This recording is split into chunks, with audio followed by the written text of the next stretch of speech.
Hey, what's going on, guys? I remember back when Marvel and DC first announced that they were putting out two crossover one-shots, which would be the first time that they've collaborated on anything in just over 20 years, and kind of being disappointed that such an opportunity was being wasted on Batman and fucking Deadpool. I also wasn't too keen on Zeb Wells being the writer to represent Marvel on their one-shot. Capullo I understand, because not only is he one of the premier comic book artists of the past decade, he's also the premier Batman artist of the past decade, so that just made sense. But Zeb Wells? I don't have anything against the guy. It's just, Hickman's right there. Denise Camp is right there, and arguably he's writing two of the best comics from either company at the moment. It is what it is. And again, I don't have anything against Zeb Wells. I just thought that he was an odd choice for this. But the issue came out, and obviously I couldn't pass it up, even with the $7 price tag attached to it. I ended up getting the Daniel Warren Johnson cover. He's one of my favorite working artists right now, so I just had to get that cover. It is a little messed up because it has Big Barda throwing hands with Ben Grimm. And for anyone who's not in the know, Jack Kirby created both of those characters, and Kirby modeled the Thing after himself and Big Barda after his wife Roz. So that's a little fucked up that you have both of those characters fighting each other. But it's still funny. As for the issue itself, it was stupid as fuck. And I had a lot of fun with it. Look, it's basically everything that I knew it was going to be going into it. Joker's up to some Joker shit, and Batman and Deadpool have to team up to fight him. And it was fun. It was really nice seeing Greg Capullo play around Gotham City again. I will say, Alex Sinclair's coloring, paired with Tim Towson's inks, made Capullo's art feel stylistically a little more distinct from his Batman. I think John Glapion was the colorist for the main New 52 Batman book during that Court of Owls, Night of Owls, Owl City, whatever era. And his colors are very flat and muted, which gave the book more of a pulp horror kind of aesthetic. And then Danny Mickey took over coloring duties during Zero Year, and the colors in that series sort of have this psychedelic cartoon aesthetic akin to The Killing Joke, which I thought was very intentional.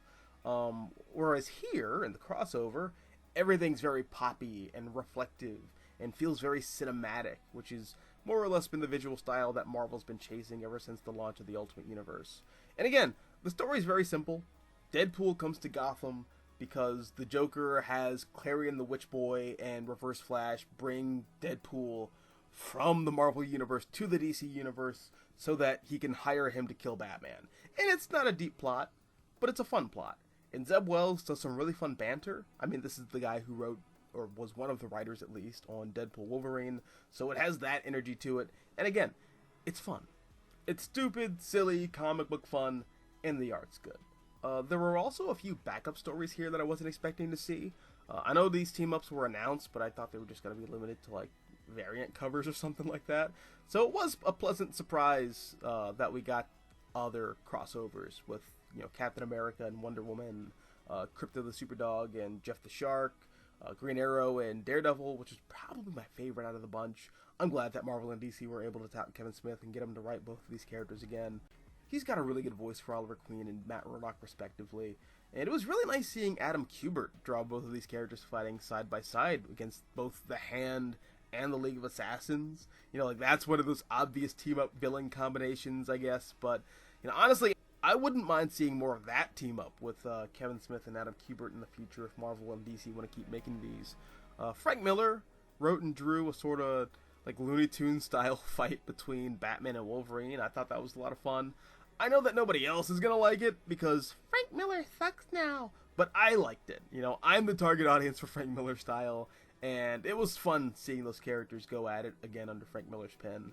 There was another one by Al Ewing and Dyke Ruin where the Green Lantern Corps and the Guardians of the Galaxy swapped Rocket Raccoon for Hal Jordan, and it's 2 pages, and I wish there was more. It was so good.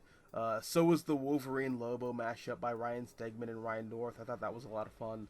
But yeah, Deadpool Batman #1. Again, didn't set my world on fire, but it was nice. It was One of my friends back in college, she mentioned a date that she went on one time and how they hooked up, and she didn't come, but it was still a fun night. The guy showed her a good time out, and he was charming and pleasant. That's what this was for me. Like, I didn't come, but I still had a good time. I never felt disrespected. I could still tell that there was an effort being put forward, and I'm open to seeing where this goes. And I guess those are my thoughts on Deadpool Batman #1. But what about you? Have you read the issue yet? Did you buy it? If you did, what cover did you get? I'm curious to know, because I know there were some covers that were store exclusives. But let me know down below in the comment section. Also, if you like this video, hit that like button, share, support the channel. And if you want to see more content like this, all you have to do is subscribe. In fact, I'm going to double down and say absolutely subscribe, because I've seen in my analytics that apparently 87% of my viewership are just not subscribed. What's up with that? Just hit the button. Please. Thank you. Anyways, thanks for watching, and I'll catch you in the next one. Peace and happy reading.